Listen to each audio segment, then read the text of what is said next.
Mis padres se negaron a financiar mi educación, pero pagaron una universidad de lujo para mi hermano. Cuando él fracasó y yo triunfé, me demandaron. Siempre supe que en mi familia existían favoritos. No hace falta ser un genio para darse cuenta cuando tus padres miran a tu hermano como si fuera la reencarnación de todas sus esperanzas y a ti como, bueno, como un plan B que preferirían no haber necesitado.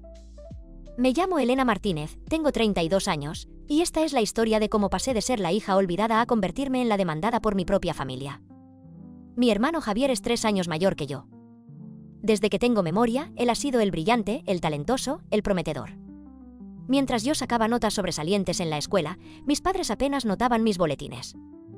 Pero si Javier conseguía un simple notable, organizaban una cena de celebración. Aprendí a vivir con eso.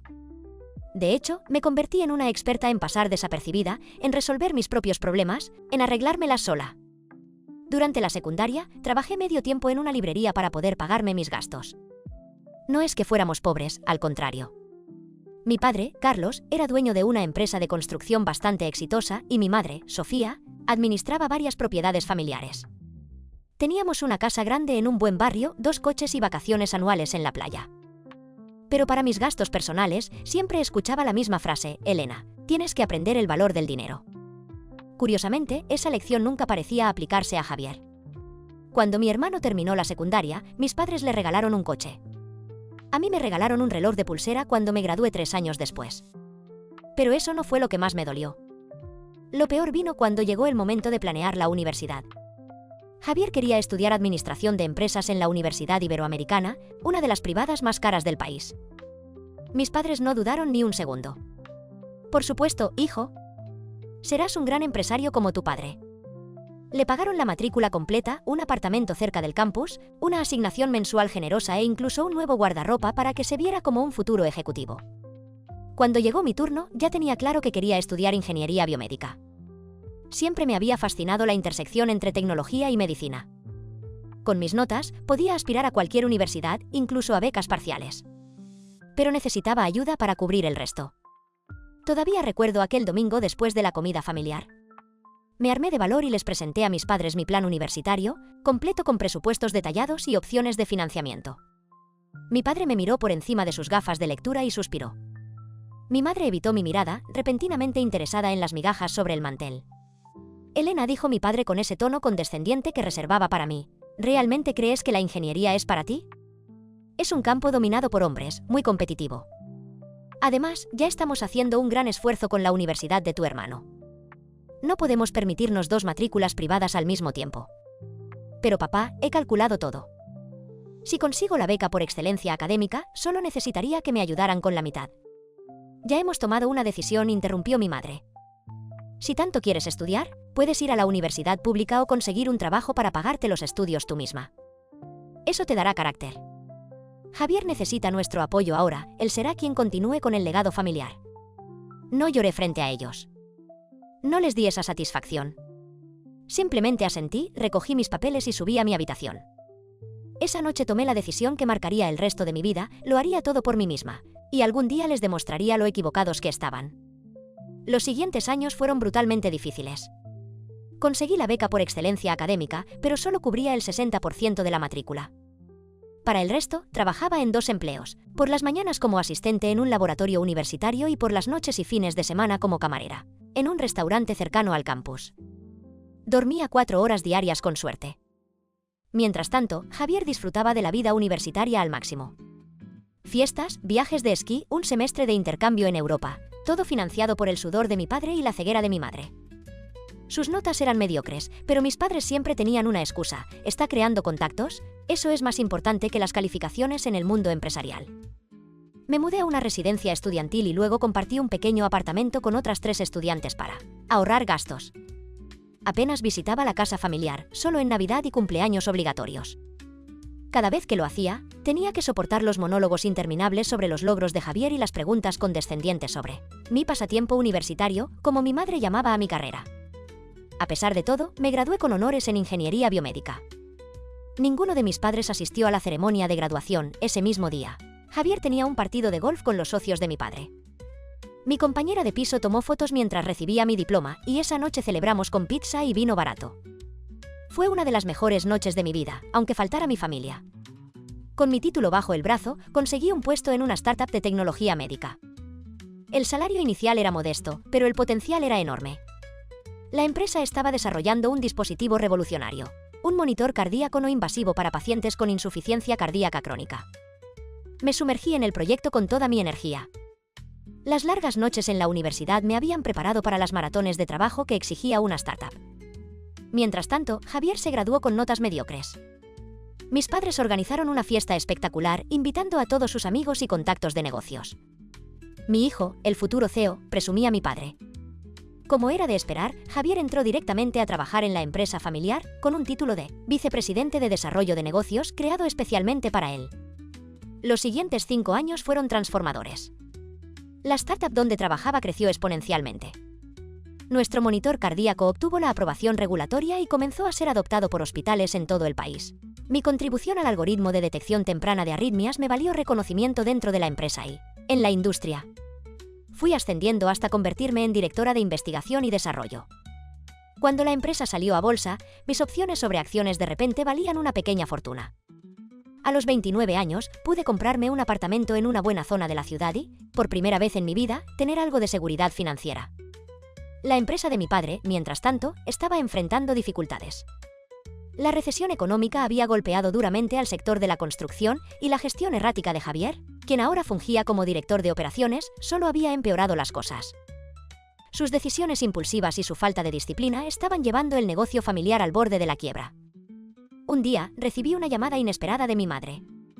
Su voz sonaba tensa, forzadamente amable. «Elena, cariño, ¿cómo estás? Hace tanto que no hablamos».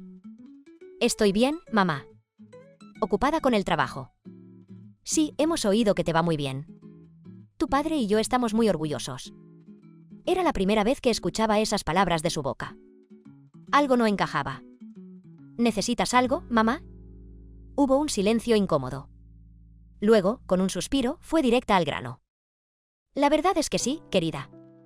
La empresa de tu padre está pasando por un mal momento.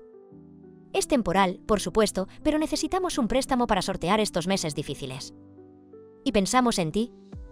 Me quedé sin palabras por un momento. Después de años de indiferencia, de favoritismo descarado hacia mi hermano, de dejarme luchar sola. ¿Ahora acudían a mí por dinero? ¿Cuánto necesitan?, pregunté, manteniendo mi voz neutral. La cantidad que mencionó mi madre era considerable. No imposible para mí en ese momento, pero sí significativa. Tendría que pensarlo, mamá. ¿Por qué no organizamos una comida familiar y lo discutimos? La comida fue una experiencia surrealista. De repente, mis padres estaban interesados en mi trabajo, en mi vida, en mis secretos para el éxito. Javier apenas habló, evitando mi mirada durante toda la reunión. Cuando finalmente abordamos el tema del préstamo, mi padre sacó un papel del bolsillo. «Hemos preparado un pequeño acuerdo», dijo, deslizándolo hacia mí. «Simple, informal, entre familia». Lo leí detenidamente. No era tan simple como sugería. Básicamente, me pedían un préstamo considerable sin intereses, con un plazo de devolución vago y sin garantías reales. Era más una donación que un préstamo. «Necesitaría que esto lo revisara un abogado», dije. «Y también me gustaría ver los libros de la empresa para entender mejor la situación». La expresión de mi padre cambió instantáneamente. La máscara de orgullo paternal se desvaneció, revelando al hombre de negocios calculador que siempre había sido. «¿No confías en nosotros? Somos tu familia, Elena». «Precisamente porque es familia, quiero que todo esté claro y legal», respondí con calma. «Es una cantidad importante de dinero». La discusión se acaloró. Mi madre lloró, mi padre levantó la voz, Javier finalmente intervino culpándome de la situación de la empresa. «Si hubieras estudiado negocios como yo en vez de esa carrera tuya, podrías ayudarnos de verdad». Después de 2 horas tensas, llegamos a un acuerdo. Les prestaría el dinero, pero con un contrato formal, redactado por mi abogado, con un interés justo y un calendario de pagos claro. También exigí ver los libros de la empresa y tener cierta supervisión sobre cómo se utilizaría mi dinero. Firmamos el acuerdo una semana después. El dinero se transfirió a la cuenta de la empresa. Por unos meses, todo pareció funcionar. Los pagos se realizaron a tiempo, recibí informes mensuales y la empresa parecía estar recuperándose. Hasta que un día, de repente, los pagos se detuvieron. Mis llamadas quedaron sin respuesta. Los correos electrónicos, ignorados. Finalmente, envié una carta formal recordándole sus obligaciones contractuales. la respuesta llegó en forma de una demanda. Mis propios padres me estaban demandando por préstamo predatorio y aprovechamiento de la situación desesperada de la familia. Alegaban que había manipulado a mis padres para que firmaran un contrato abusivo, aprovechándome de su situación vulnerable y de su avanzada edad. Mi padre tenía 60 años y estaba en perfecta salud mental. La demanda era absurda desde el punto de vista legal, pero devastadora desde el emocional. Mi propia familia me acusaba públicamente de ser una oportunista sin escrúpulos. Algunos periódicos locales incluso recogieron la historia, hija exitosa demandada por sus padres, ambición desmedida o justicia familiar. El proceso legal duró casi un año. Un año de estrés, de miradas incómodas, de tener que explicar la situación a amigos y colegas. Un año en el que descubrí que mi hermano había utilizado gran parte de mi préstamo para saldar deudas personales. De juego, no para la empresa como habíamos acordado. Finalmente, el juez desestimó la demanda de mis padres y los obligó a cumplir con el acuerdo original.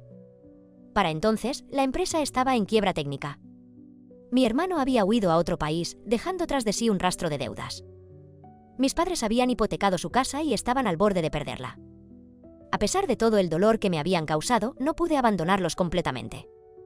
Renegocié el préstamo con términos más favorables para ellos y les ayudé a encontrar un comprador para la empresa, salvando al menos parte de su inversión y algunos empleos. Hoy en día, nuestra relación es cordial pero distante. Nos vemos en ocasiones especiales, intercambiamos regalos en Navidad, pero la confianza está irremediablemente rota. Ellos nunca han pedido disculpas explícitamente, aunque a veces percibo cierto arrepentimiento en los ojos de mi madre. En cuanto a mí, la empresa donde trabajo fue adquirida por un gigante tecnológico. Me ofrecieron un puesto ejecutivo y acciones en la nueva entidad. Mi vida profesional no podría ir mejor. A veces pienso en cómo habría sido todo si mis padres hubieran creído en mí desde el principio, si hubieran distribuido su amor y apoyo de manera equitativa entre sus dos hijos. Quizás Javier habría encontrado su verdadera vocación en lugar de ser empujado a un papel que nunca le correspondió. Quizás mis padres aún tendrían su empresa y su casa. Quizás seríamos una familia normal. Pero también sé que las dificultades que enfrenté me hicieron más fuerte, más resiliente, más independiente. Me enseñaron que el único reconocimiento que realmente importa es el que te ganas con tu propio esfuerzo. Que el éxito más dulce es el que logras contra todo pronóstico. Y esa es una lección que ni todo el dinero del mundo puede comprar. Fin.